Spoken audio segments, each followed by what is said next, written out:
Welcome to B2B Commerce Corner. Commerce Corner is a sub-series of the E-Commerce Edge podcast discussing all things B2B commerce through the lens of agencies, consultants, merchants, and more. Enjoy.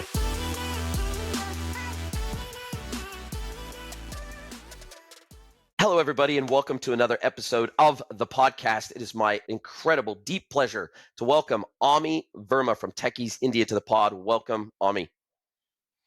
Thank you very much. It's an honor to be on this podcast. I've been listening to your podcast, and it's so amazing how you keep it too legit. Thanks, brother. I appreciate it. And look, it's interesting because we met a few years ago. I think it may even be 5 or 6 years ago that we met on LinkedIn, maybe even a little bit more, actually.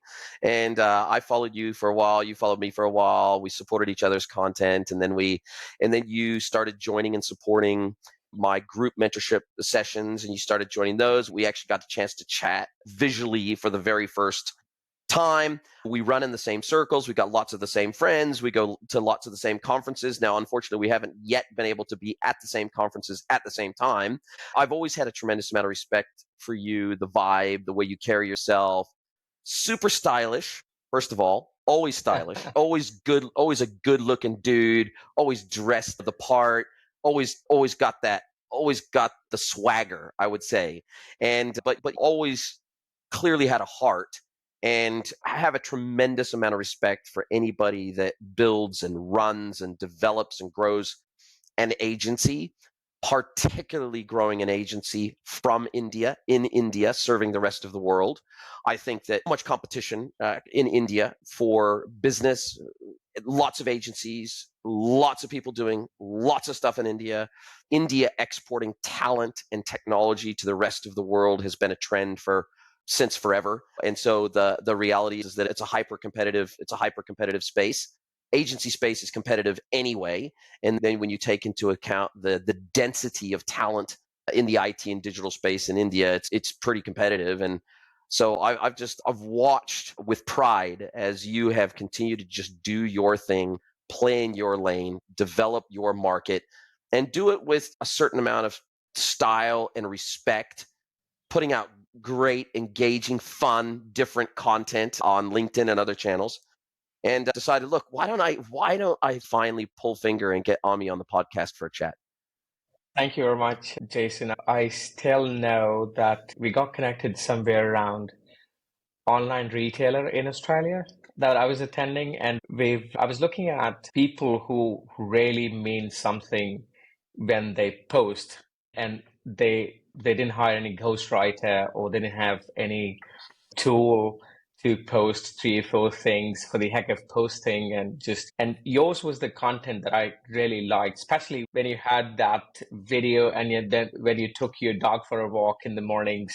I still remember, and those 3 to 4 minute videos were like, okay, this guy is making sense. It's better than reading 17 pages of a self-acclaimed successful author in e-commerce than watching 3-4 minutes video. And then from India, I believe you connect with people. Nature connects you with people that you would like-minded, or if you request something to nature that, oh, you want to grow in this space, then nature aligns like-minded people and people who can actually take you, advise you, mentor, or at least support your views. And this happened, and I'm very lucky. It's not that every day you make friends, especially in this age. And I'll bring in a word from e-commerce. It's not every day that you make cross-border friends. And I've been very lucky to have connected with you on that. And literally, there are friends and their brothers. And I don't know if it's a very formal podcast, or we can keep it casual like we did on other chats. But we always keep it casual here, man. Brother, and there are a few people that I can call brother, and you're one of them. We've been chatting long, and God bless you. You've been helping a lot of people, entrepreneurs, agencies, and keep doing that great work. Thanks, man. That means a lot to me. And I use the term kindred spirit a lot. And I found, like, when we met and we had a chat, I felt like, man, this guy's like a this guy's like a kindred spirit. There's a similar vibe. They say your vibe attracts your tribe, and I'd like to think that's the truth. And, certainly some of those long New Zealand walks with my dog in the countryside. Funnily enough, I'm actually back in Auckland from this week, and I'll be here for a few weeks I'm actually going to MC my wife's sister's wedding. So I'm here for that. I'm here to tie up a few loose ends before I fly back to Mexico. But it's been a pleasure to get to know you. And like I said before, I'm not blowing smoke. I know, because I've helped to build agencies before, I know what a commitment that is, right? As an independent consultant, you've got partners, you've got vendor partners, you've got agency partners that you work with and you support each other, et cetera. But when you're an independent consultant, you can, as long as you're good at what you do, you can stack cash in a very quick period of time. Yeah, like I said, I do have a tremendous amount of respect, and it's not blowing smoke to say that I have tremendous respect for people that build agencies, because like I told you even before we went on air, I think most people in my experience, myself included, can do about 5 years on the trot in agency land before it gets the best of them, right? It's high stress. You've got people relying on you to bring in business, to pay the bills and keep them employed. And as an agency, you're growing or you're dying. There's no such thing as kind of stasis in the agency world. And if you go 2, 3, 4 months without taking on any significant projects, sometimes you have to lay people off, and that feels bad. And it's a hard life. The agency life is a hard life. And anything to do with client services is hard work, right? I'm a little bit lucky in more of an independent consultant capacity, because I can do a couple of big projects, can stack some cash, and then if it's quiet for 2, 3 months, I'm fine. I don't have 5 people, 10 people, 40 people, 50 people relying on me for their income, and so it gives me a little bit more freedom and flexibility with what I do. I have that respect for agencies, because I tell you, in my experience, most brands that are, say, 10 million plus per year in GMV, even when they try to build their own development team in-house, they try to develop digital skills in-house, it's almost impossible for them to own all of their digital capabilities, including development, including system integration. It's really hard for them to own that in-house. It's almost impossible, actually. And still they try again and fail. And they change agencies, they change consultants, and they don't understand. That's the harsh truth of the agency world and the e-commerce world, right? So I think a lot of agencies and merchants haven't figured out yet to be. So we've worked with a lot of B2B clients. I'm just connecting with the dots that I had a meeting with my internal team yesterday. And I asked them one question. Do you think we are irreplaceable? And that's one question that I start with. And then my team knows what are the KPIs that we have delivered. And those KPIs in that space can never be delivered by the existing team, because we run through discovery. We don't run through the discovery of the system requirements or the other things. We also analyze who's who, what's the internal team looks like, what's their capability, what was the numbers that they were doing. And when they match the numbers, and then it brings the data in front of us, and then we say, okay, we are irreplaceable. So I was talking to my Google Ads team, the head of our Google Ads team, beautiful people. I'm so lucky, Jason, that people who started the company with me are still with me. I don't know. We don't throw fancy parties. No, we don't. We don't have a swimming pool at the office. We don't have we don't serve fancy food. Yes, there are lunches and dinners that we order for our people. It's just like very, very natural, happy space. And we don't pay 50% increments year on year. We can't. And no one can. If somebody's doing it, probably they're going bankrupt in 2, 3, 4 years. In Indian development market is very competitive. For example, the clients that we go after, we have competition from every direction.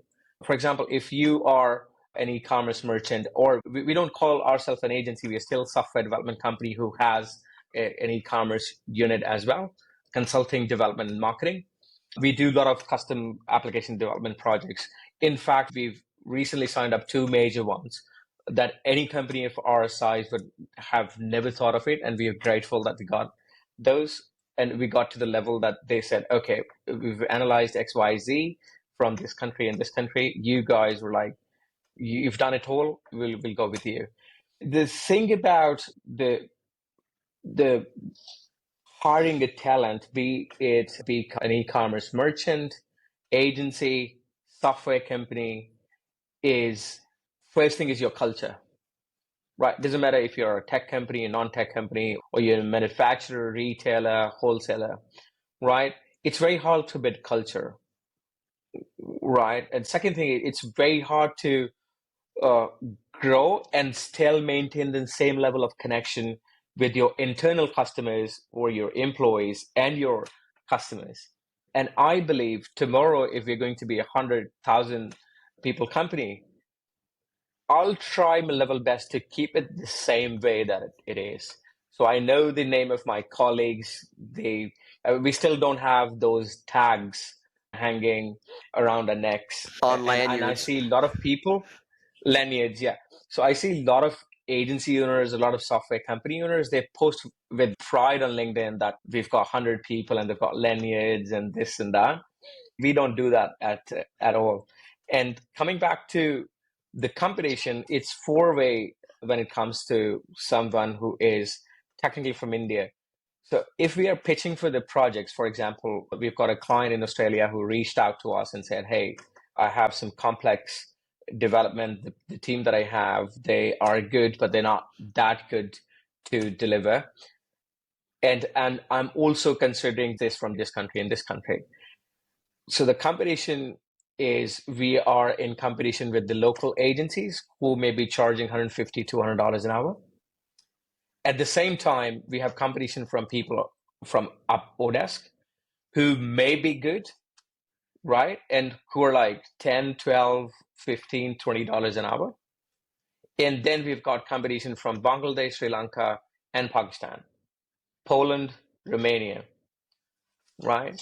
Ukraine. And Ukraine, yes, because of some troubles there. So they were quite silent. We got a lot of messages that if you're hiring employees, we are up to do work. And we tried, but somehow it couldn't happen. So it's four-way, or rather, it's coming from every direction. What keeps us afloat is we've built a policy that will never get into a fight or the price war. We'll never do that. We've got a price point. We know what is the hourly rate and what it makes sense for us. We call it happy price. If we get our happy price, fine. If we don't, there's no fun of doing stuff just to feed your people and just to remain where you are. You rightly said either it's like running a business is like is riding a bicycle. Either you're going further or you're not going anywhere and you're falling down. And exactly in the e-commerce business and in tech business, I've been very lucky with the combination of people inside, outside, around me have been the same, right? I want to be friends with people like Jason. I want to call them brother. I got those. I want to call my colleagues, brothers, and friends and best friends. I have my best friends within my company. And few of my clients who are with us from last 10, 12 years, I very proudly call them my best friends. We talk about business on our calls twice or thrice a week, and then we book a personal call with them. Hey, forget about it. What's happening?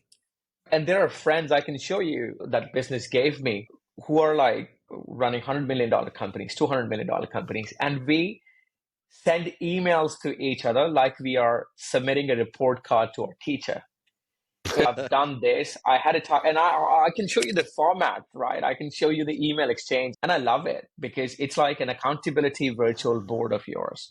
I don't know how many people out there have this kind of setup, but I'm very grateful that this has happened to me. This come to me. Difficult times come. Yes, I'm not someone who can make a policy not to get into that time. We do, we get in trouble as well, but we only focus on high quality, high delivery projects, right? And whatever we do, we try to keep it the same way. We'll never go after something just to fill our bank accounts and pay to be paying everything out of that. No, that's not the happy thing to do. And probably I started my first business in 2001. I was 19 years old then, 22. The first tech company that I started. Applied for a bank loan, I couldn't get it. And then I struggled for 3, 4 years to get something which they call salary. And then we got to a point where we were building a product. We were doing restaurant management systems for chain of restaurants. And then fortunately, someone came from Italy and he wanted to have the similar kind of taste in the town that our office is in. And we got connected. He knew that if he had to build something, those features cost time and money. And this guy, because he had a mentality of staying in US and then Europe, he knew that if he wants features, he has to pay. And we were lucky to have him. And then we ran the development for almost 3.5 years and got to a point where another restaurant chain was looking for the similar software. And we pitched them and they said, "Oh, you have it all." And this restaurant chain was backed by a venture capitalist who was a banker as well. So instead of buying the software, they ended up buying the company. Right. Wow. And that was my first exit. Though the valuations weren't great then, right? The kind of money I got after paying the debt was good for about 2 months. And then because in those times when we were building software product, I got connected with a lot of industry experts and a lot of manufacturing companies, a lot of professionals. They said it is right now they want custom application developed. The products off the shelf, they're not doing any justice to it. And that's how I jumped into custom software development. And here we are. Wow. Wow. What a story. And as I told you before we started recording, when I first started out in this industry 24 years ago now, God, it's been a long run, but there was no guarantee. I had a gut feel that this e-commerce thing had legs. I had a gut feeling that this e-commerce thing was going to be the way that commerce was done in the future. I couldn't be certain because it was still very early days. And at that particular point in time, for example, in New Zealand, it was like sub 0.5% of total retail was e-commerce at that point. In Australia, it was I think it was about 3% at that point in Australia of total retail was done via e-commerce. So the reality is that at that time, there was no guarantee building a career in e-commerce was going to have a future. And I kind of fell into the industry, as many of my brethren do. Most of us, at least those of us that have been in the industry for 10, 15, 20, 25 years, most of us didn't go into the industry intending to go into the industry. We fell into it. Circumstances brought us into it. Maybe a friend drew us into it, or we got involved with a specific project that drew us into it and we loved it and then we stayed in it. And so there was many different ways to enter the industry, but very few of us with gray hairs on our head entered it with intention. We didn't go into e-commerce and say, that's what I want to do for the rest of my life. We fell into it. We thought it had a future and we just carried on. And eventually it became our career and it became our life in many respects. And I know that, I know you'd still do custom application development in addition to e-commerce, but e-commerce is a very big portion of what you guys do and deliver. And one of the things I wanted to cover off today is this concept of repeating patterns in our industry. And one of the reasons that I decided to specialize extra deeply in B2B e-commerce starting about 5-6 years ago, the reason why I did that was because I saw a pattern starting to repeat that I had seen at least 3 times before in the industry. One was the rise of e-commerce to begin with and the acceptance and trust of online transactions. 2, the change and the advent of mobile. I saw that whole thing, mobile commerce, mobile everything, this thing here becoming the remote control of our lives. I witnessed that paradigm shift. And then I witnessed the rise of direct to consumer in particular as a huge growth channel opportunity for brands to connect directly with their customers without having to go through middlemen and women, gatekeepers to access their customers. And I saw those patterns play out over decades. And I saw e-commerce for B2C and D2C brands really started to hit significant levels of maturity about a decade ago, where it became a default expectation. If you were starting a new brand, there's no way you would start a new brand and not do e-commerce, not offer an e-commerce website. There was no chance if you were starting a new omni-channel brand, meaning that you had physical retail stores, there was no chance that you wouldn't also do e-commerce. And we saw over the last few years, in particular, as a result of COVID, we saw the last few holdouts, major global holdouts from the retail space who had resisted e-commerce forever. H&M, Primark. There was a whole laundry list of major global retailers that had said, we will never do e-commerce. And then COVID hit. And they realized, holy shit, if we don't do e-commerce, we will potentially go out of business. And so there was I call them the last few dominoes to fell during COVID because they had no choice. They had an economic gun to their head and they had to cave to the power of e-commerce. And so I saw these patterns repeat over and over again in our industry. And then I saw this same pattern start to repeat in the B2B space starting before COVID, probably 2 years before COVID. And then I saw this pattern massively accelerate at the beginning of COVID, which was B2B brands who had historically been totally resistant to e-commerce, legacy industries, legacy verticals, legacy brand leaders, frankly, the male, pale, and stale crowd, unfortunately, of which I'm in that demographic, so I recognize it and I can call it what it is.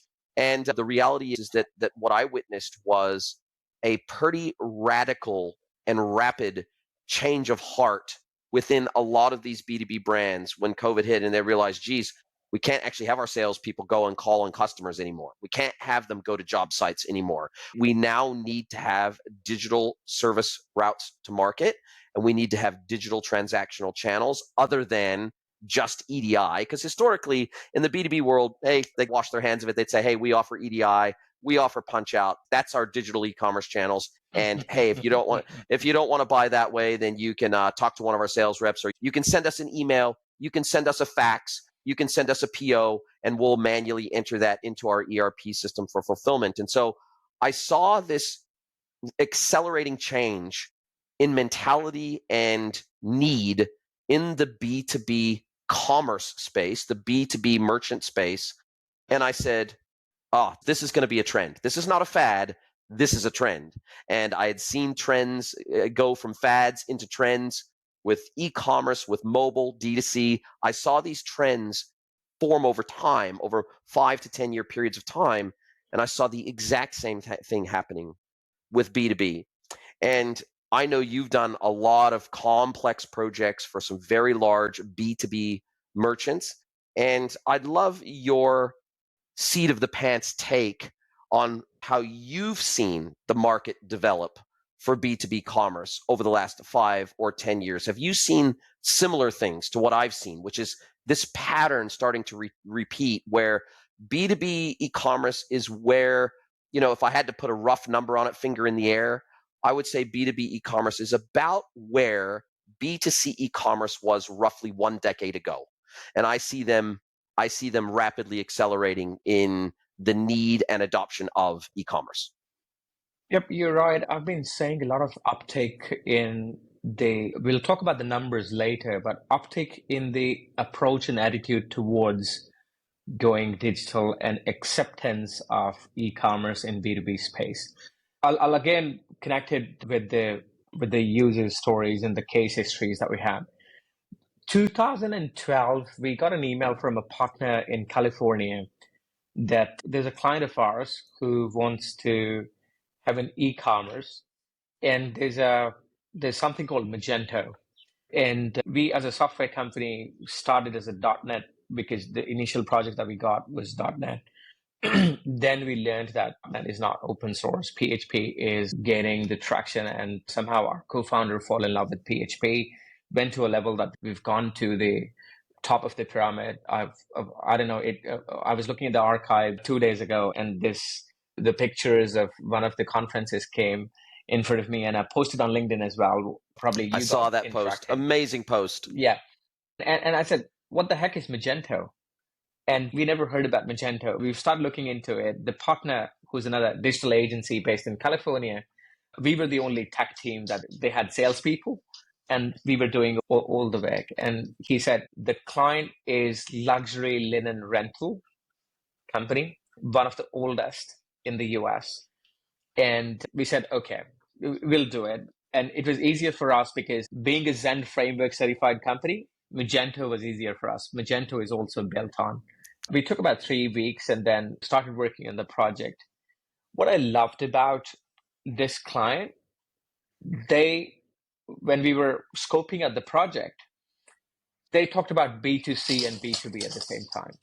They said, yes, there's B2C component. We want, if you're throwing a party, you can go to our website, you can order linen, select the number of days that you required for, and then you send it back. At the same time, with the same level of approach and customer centricity, they said, we want our dealers, distributors to have the similar experience of entering the details of where the party is, for how many days they want it, and if they want us to deliver and pack, if they want us to send the team and do that was a service as well. And I was like, wow, dude, these guys really know what They get it. Wow. They get it. And that's how our B2B journey started. And the B2C, there were prices on display, there was prices of shipping, reverse shipping, and everything. Where on the B2B side, it was just like send the request and then someone will call and send you we built a component where Magento sends you the final amount and you pay through credit card, Like a quote. you enter and enter the check details even, and it's done, it's shipped, right? You still get the transparency of the shipping, there it is, and you get updated on that as well. Right. My journey in B2B started with people of this, I would call them visionary. And Mimi and Company is still one of the top luxury linen rental companies in the sustaining. And they inaugurated the e-commerce. They threw a party. We were invited. Our partner went to the event. Me and my brother, who's the co-founder and technical soul of the company, we were sent invites and we were supposed to be there, but somehow we could not. But that was the level of and the company was one of the largest, but you can't say the company was in $1 billion. But still, their approach towards having e-commerce, B2B, B2C at the same time, and throwing a party and telling the world that, hey, this is the way you can connect with us now. Right. And another company that we worked with, probably prior to 2012, I still remember, we were one of the top e-lance companies, providers back then, and we got a request from a client. The brand name is Power Gear US. It's now merged into a multi-billion-dollar brand. They were having their website on WordPress, and they wanted to build a component where their dealers, so WordPress should deliver them an experience where if the dealer sells more of the X type of gears, the system knows that he sells more of that. So when he logs in, we would technically give them what's new in this category, and then he can order, not directly taking him or his staff to order or create a purchase order and add the things from the catalog. And that was like, what? And I'm talking about 2009, 10, right? This is way ahead of the curve. Way ahead of the curve. Exactly. And now I realize why they were merged into a multi-billion-dollar corporation, because of their vision, because they simplified stuff and they saved costs on a lot of their logistics things as well.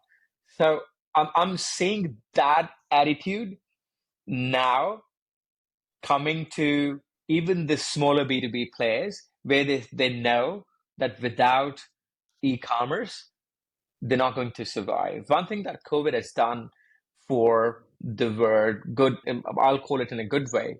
If you have to make a decision, we are either motivated by excitement or fear. COVID put a fear that the lockdowns can happen any day, or something invisible, unimaginable may come, and then you can't rely on the bank to give you interest-free loans again to back you for to pay your salaries, and the government will spend a lot of money in giving your employees too much money that they won't come back to work after this is over. That's happening in New Zealand and Australia rather. And B2B e-commerce has become this strategy for the players as well. It doesn't matter small, medium, or large. Mostly I'm seeing an uptick where people were planning and it was just a file on the table from last 4 or 5 years. Now that's one of the priority files. Hey team, I have a big favor to ask you. Please pause this episode and send the link of this episode to someone you know that you think would enjoy this content. Really appreciate you spreading the word. This is how we grow. We're not a Joe Rogan. We don't have big, massive advertising budgets, but we absolutely want to grow. We want to get the learnings from all of these episodes out to as wide of an audience as possible, and we need your help to do it. Thank you, and now back to your listening. The other thing I'm seeing, and I want to know if you're seeing this too, I've had at least 3 discussions in the last month alone where brands have come to me and said, we want to do e-commerce, not so much because our customers are saying we want to switch over and transact with you online via e-commerce, but we want all of these other digital commerce services whether or not we transact with you online. So in other words, they're saying, regardless of the channel that we place an order through you on, we want to have a portal where we can log in, we can review our historic orders, we can download invoices, we can see our current statement, we can see our current credit balance, we can lodge RMA requests, we can lodge online quote requests, we can get online quote responses, we can see the catalog, we can see our prices, we can see our MOQs, we can see our buying increments. We want to be able to do all those things online, whether or not we actually place the order online. And so what the concept of e-commerce for B2B is evolving, meaning I may still, as a buyer, I may still want to place the order with you via EDI, or I may still want to place the order with you via Punchout, but I still want a bunch of digital commerce services exposed to me through a buyer's portal that hasn't necessarily been classified as e-commerce because the transaction didn't happen via self-service e-commerce portal. But I want all these digital services, these digital commercial services extended to me in a self-service way to where I don't need to call up or email or fax my sales rep to find out what the status of an order is, or to get a copy of an invoice, or to find out what's new in the catalog, or to find out what my price on this SKU is, or to find out how much inventory of this product you have. I want to be able to log into a portal, and I want to be able to do all those things myself, even if I continue to email my sales rep with a CSV attached to the email with my PO. So what I'm seeing is what the idea and concept of e-commerce for B2B is. I'm seeing that evolve. And I'm seeing the expectations of B2B buyers evolve very rapidly. And then the final thing I'll say, and I'd love to get your thought on this as well, is that even if a customer only starts out logging into the portal to download an invoice, or logging into the portal to track an order, or logging into a portal to look up their price on a specific SKU within the catalog, even if they only start doing that, it usually does not take them very long to start thinking, there is an add to cart button here. Wow, okay, Yeah. there is an option for me to upload my CSV to populate my cart right here. I can upload that CSV order directly through the front end, populate my cart, check out, have it billed to my account. It's a very short jump to go from logging in to get all these other services to logging in and placing an order. And so they are tiptoeing and baby stepping their way into online self-service e-commerce transactions. You're pretty right. And technology is simplifying. Advent of AI But I'm imagining in B2B space where people were shy of going to their browser, enter their username and password and see what they've done and get lost in a large catalog and menus and everything. I think in about 2 years that's going away. And if, for example, if I'm a dealer of your product, then I need to order from your website. I'm imagining that's a very, very smart Siri assistant built by the the visionaries and say, "Hello, Amy. Last time you ordered this, and this in about 2 days, it's going to get delivered at the warehouse. How can I help you today?" And then, well, based on your history or based on what you buy from us, instead of going to the catalog, I'll give you three options. What do you like? What would you like to buy? A switch gear, is this A, B, or C? And I click on A, B, and C, and then it tells me, making my journey easier. At the same time, letting you know that we care. We are simplifying it for you. You're a very important person in our ecosystem, and we're saving your time to order here so that you can go back and do your business. And we are already in talks with people who are buying this idea. And if we start today, I think 2, 3 years down the line, this is going to be a case study. I could not agree more. I don't know if you've seen the recent demo of ChatGPT 4.0. Yes, sir. I did. And this is actually the fulfillment of something I have been complaining about AI for the last 2+ years, which is that AI historically has not been two-way conversational. It has not been stream of consciousness. It has not been, I can interact with my software via a conversation. I have long complained, why can I not log into Xero to reconcile my accounts and tell Xero what I want to do, and it just does it? Why do I have to click through a menu, a sub menu? Yeah. Why do I have to click, okay, here's the transaction I want to reconcile with this line on the bank statement? Why can't I just talk to the software and have it do it for me? Why do I have to even figure out how to navigate my software? And it is going to rapidly come to a place where customers are going to question, why do I need to have to know how to navigate an e-commerce website? Why can I not have a conversation with that website? And this is where we're headed. And I think the advent of technology like ChatGPT 4.0 is going to make this fantastical idea a potential reality. And I think that the current search, merchandising, and personalization platforms will be the ones that probably deliver this before anybody else. So whether that's a particular audience, whether that's Bloomreach, whether that's Algolia, whoever it is, one of these technology providers that are already doing visual AI on products and matching queries with the attributes of products visually using machine vision, Clevu, etc.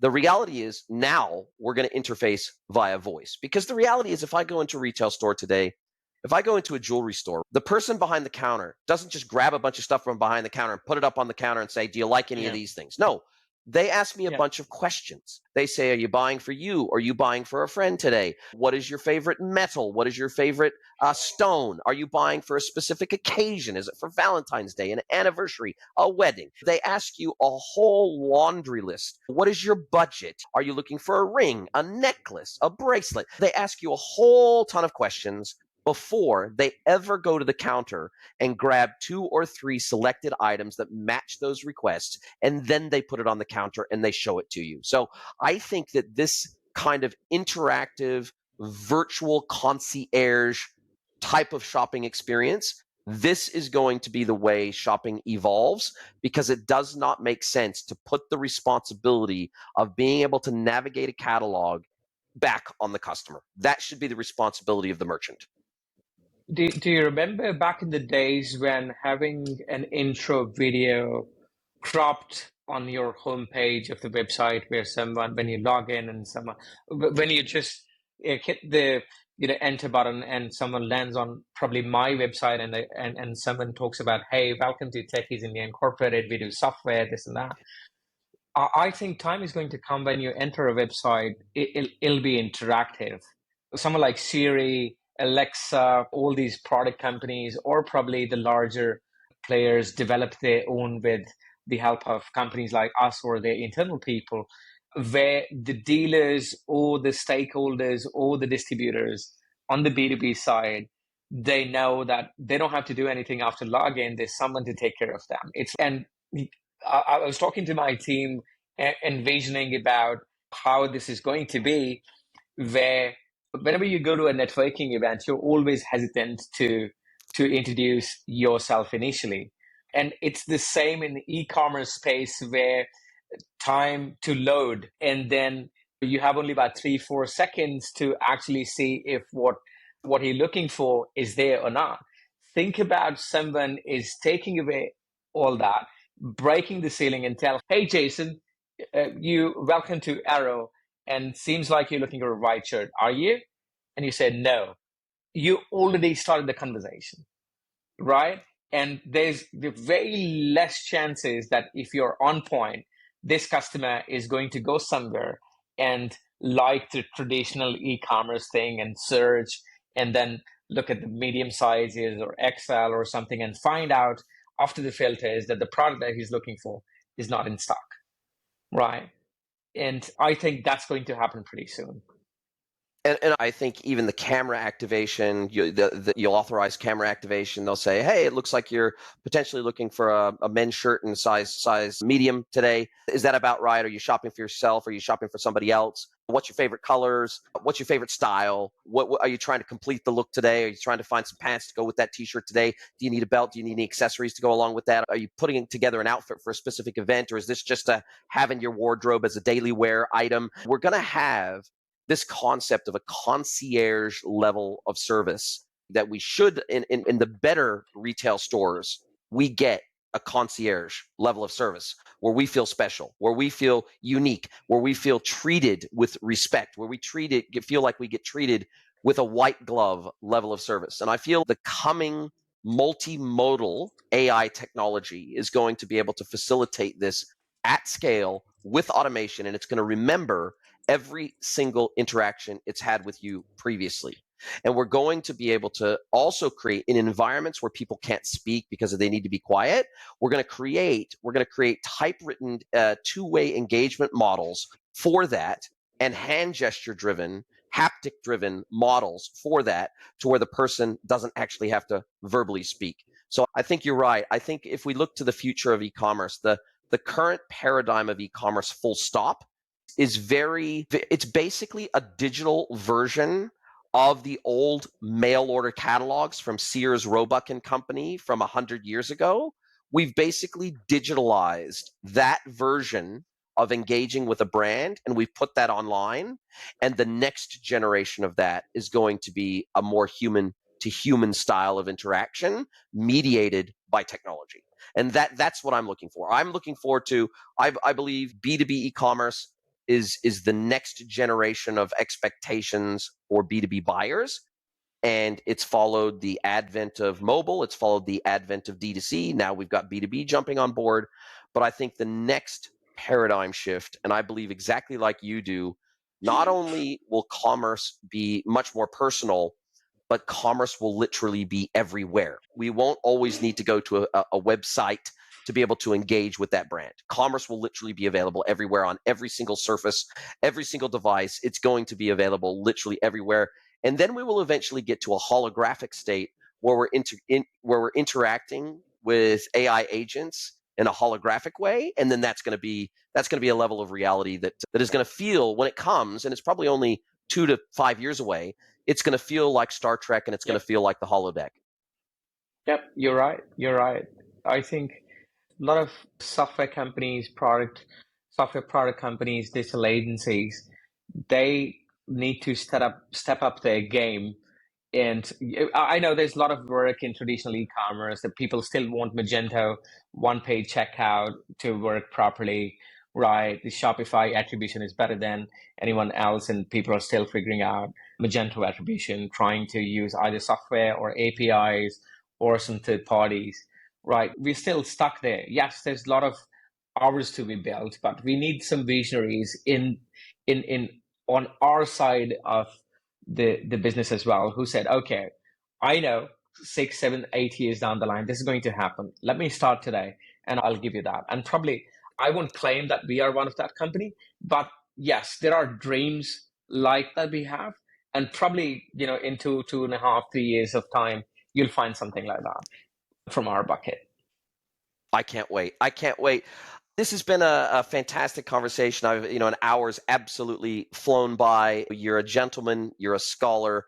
I really respect you. I love that you're in this game. I love that you work in our space. I love that you have a vision for the future of our industry that is fantastical, that is magical, that is almost Disney-like. I like the fact that you haven't become jaded by the need to build an agency, keep your employees fed, keep everybody working, keep everybody producing, keep everybody delivering good work for your clients, that you haven't lost that sense of wonder and curiosity about technology and where it's taking the world. I'm really stoked that you haven't become jaded in the process of the stress of running an agency and building an agency over many years. That hasn't jaded you, that you still have that same level of genuine excitement and curiosity about the future that you've always had. That, to me, is absolutely one of your superpowers. Thank you very much. I think I've never considered it as a work. It's still my childhood dream where I want to see people happier than me if I interact anywhere in their lives. And people might, listening to this podcast, may find it very fancy, but then I've invested in other companies, and a lot of times there are opportunities where I say, hey, if you jump on board today, you'll make. In fact, I was in a board meeting yesterday, and someone brought an idea. Hey, Emmy, we just need you to be on board. We'll give you sweat equity, and there's lots and lots of money to be made. And I said, dude, the background that I have and where I am, it's like bonus for me. I used to travel in trains and I couldn't renew my travel pass. And from traveling in those trains without ticket to getting upgraded to first class, that's already bonus. Money does not motivate me to make more money. I would rather be happy playing on the podcast with you or on a casual chat with you like we do almost every month, right? Play golf, work out for 1.5 hours, spend time with my family, and be on calls with my partners, clients, and spend more time with my colleagues. We don't even call them employees here. Probably it will remain the same because there's no stress of me proving something to the world that we've done it. I believe in organic growth. And yes, if you keep on doing organic growth, there are opportunities. From the software side, a couple of times we've built the product for larger companies. They said you're too valuable for us as a team that if we don't invest in you, we are at risk, right? And it has happened multiple times where our software development team working for a $120 billion plus company said, we've got 2 people who know the domain and we've got 7 people in Techies who know it, and they know it better than our people. Just we're sending the auditors, just get yourself valued, and we want to have a considerable stake in your company. I'm talking about 2020, valuation between $22 million to about $32 million. And I was telling this guy that, do you still think that money will do something to me? Dude, I'm okay. I'm born in tech. I'll die in tech. Yeah. And that's the enthusiasm that I still have. And I think I've been blessed with the things that first thing, I wanted to be in a business which gives you opportunity to grow, travel, and make others' life easier, both on the outside and the inside. I've seen people who used to come to office on buses and now they own fancy cars. You may have seen on my LinkedIn, we've gifted cars to people who've completed 10 years with us. For me, that's quite fulfilling. For me, that is what I am working for. On the other side, we started with an e-commerce company when they were $3 million, and now they're $130 million, and we're still working with them. And the journey is about 11 years. So how can I not be as excited I am today and in the future? I'm not doing it for someone else. I'm doing it for myself. I'm not doing it for my kids. I'm not doing it for my customers. I'm doing it for myself, right? I want my company. I've got a vision. I've got blueprint. I'm big time into manifestation. And I think things are slowly coming and fitting in the picture that I've made for myself individually, personally, professionally, on the other side. And you're connected with me on Instagram and other platforms, right? I enjoy that. And I put those videos out there not because I want to gain followers or make reels to have the paid conversations with people. I do it because during COVID, I had about 150 messages from people say, hey, because we are seeing your workout videos, we've started it and I've lost 10 kgs and 15 kgs and we've gone back. And my wife was watching your video and she said, if he can do it in this age, why can't you do it? And my kid has started going to the gym because in the age where people are losing muscle, you're getting jacked. I've got positivity all around, and why not? I'm so stoked that this industry, this company has given me friends and brothers like you and clients like that we have, and people who've brought us here. What else do you need? I don't know. We both Scale live a very today, blessed tomorrow. we both live a very blessed life, and you share it with the world because you want to be an inspiration to the world and share that positivity. You want to be able to share that with other people because there's enough negativity in the world. We don't need to spread negativity. There's plenty of that to go around. So I think if we can spread positivity, then that has to have a karmic effect. It just has to. There's no question. There's no question about that. I think if we're blessed enough to have the lives we do, especially because of the industry that we work in. This industry's been very good to me, and I am able to live a life that I could have only dreamt of when I started working in this industry. I have a level of freedom, being able to be a digital nomad, being able to move wherever I want to in the world. That is just, it is a blessing that I never, ever take for granted. And I tell you, I don't take it for granted when I go to when I go to I was just at B2B online. When I have 5, 10, 15 people walk up to me the moment I walk through the door and say, hey, Jason, how you going? Haven't seen you for a while. Or, hey, I only knew you from online. Cool. I love your content. I love your podcast. Hey, cool. We met in Florida. Nice. It feels good. It feels good to know that you have maybe helped someone, or at least you've been nice to someone, or at least you've supported someone. It feels nice that they recognize you for good things instead of bad things. So that feels very nice. That feels, I don't know, maybe there's a little bit of, maybe that's ego. I don't know what it is, but man, does it feel nice when people know you for good things. That feels nice. And I want to continue to be able to put good things into the world so good things continue to happen. I'm a total believer in the fact that a rising tide floats all boats. So the reality is, I think if you're a good human and you have good intention, you'll always be able to get yours. You'll always be able to have business. You'll always be able to pay your bills. You'll always be able to do your thing.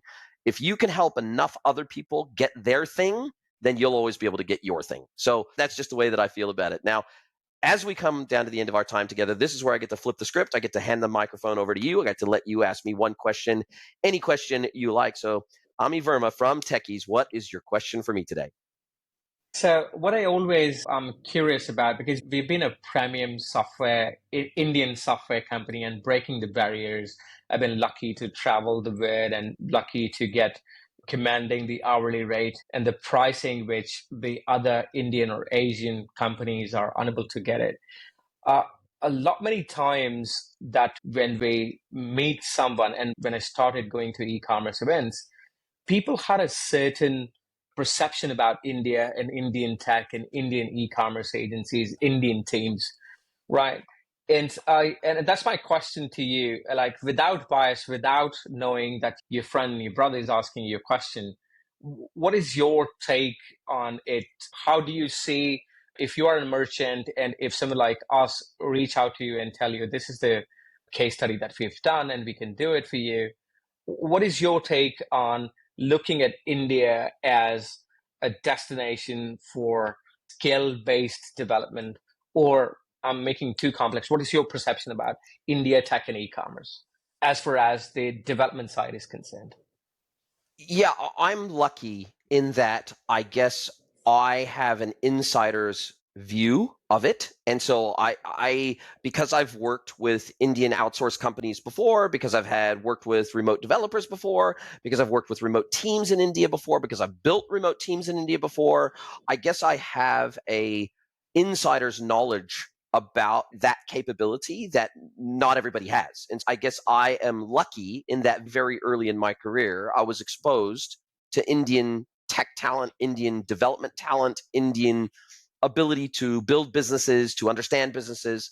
I think the one challenging thing that I've encountered dealing with Indian offshore teams is that culturally, Indians do not like to tell you no. They don't like to create conflict. They don't like to create friction. There is this Indian thing where if you say, can you do this thing? Even if they can't do that thing, they will say, yes, we can do that thing. And then in the back of their mind, they're thinking, we will go and figure it out. So even if we can't do the thing, we'll go and figure out how to do the thing. And unfortunately, sometimes that creates an environment where something that we're told can be delivered or can be delivered in a certain period of time can't be. And so I don't want to say they're being deceptive. I don't think that's the case. I think it's just there's a cultural thing in India where we don't like to create conflict. We don't want to create an argument. We don't want to push back. We want to just say, give us whatever. We will figure it out, and we will figure out a way to deliver this thing. And I think that cultural element can occasionally hurt the credibility of a development team, where I would rather them tell me, we've never done that before. We can certainly try, and we'll go away and we'll do our homework and we'll figure it out, but it might take us twice as long as somebody who's done this thing before. So you can either go with us and we'll try to figure it out and we'll maybe share development costs with you because we're learning, or we can point you to someone who's done this thing before and you can go with them instead. So there's always this desire to please, and this always desire to not create conflict, not create friction, and not to lose the deal. And so there's this idea that we always have to say yes to everything, and we always have to say we can do everything. And that's the only cultural downside that I've witnessed in many years of dealing with teams in India. That is the one thing I would say that I've struggled with, because I have to sometimes ask 2 or 3 times, no, are you really sure you can do it? And are you really sure you could do it by this time? And are you really confident? And are you sure you've done this before? Can you give me an example of doing something like this before? So you have to be very thorough in your probing and your questioning. If you get the answer yes back, and especially if you've never worked with that team before, if it's a new engagement, then you have to be really clear about your expectations and say, look, this is the deadline, and if we can't hit this deadline, there's going to be problems. And so if you're not confident you can hit this deadline, don't tell me you can. I don't want you to say what you think I want to hear. I want you to tell me the truth. And you have to create an environment with Indian development teams. You have to create an environment where they feel safe telling you, no, we can't do that, without them feeling like they're going to get fired if they say no. And as long as you create that environment where it is a collaborative mentality that we're all on the same team, then you'll usually have no problems. That's been my experience. Yeah, and probably 90% of people telling me that. And most of us are yes men. And even if the tech stack that we were not experts in, we'll claim that we are experts and then go on and sign up the agreement because we need that additional dollar. And then we go and figure out how to do about it. And probably we've learned it very early in our professional life, and fortunately we're not doing this as a practice. But yes, I get feedback on this from a lot of people who are looking at India as a development partner or collaborator. But thank you for sharing that. No worries. Listen, this has been fantastic. It's been thoroughly enjoyable, as always, and I can't wait to speak to you again soon, my friend. Are you a B2B or D2C e-commerce merchant? Then head over to greenwoodconsulting.net to learn how we can help you scale your business.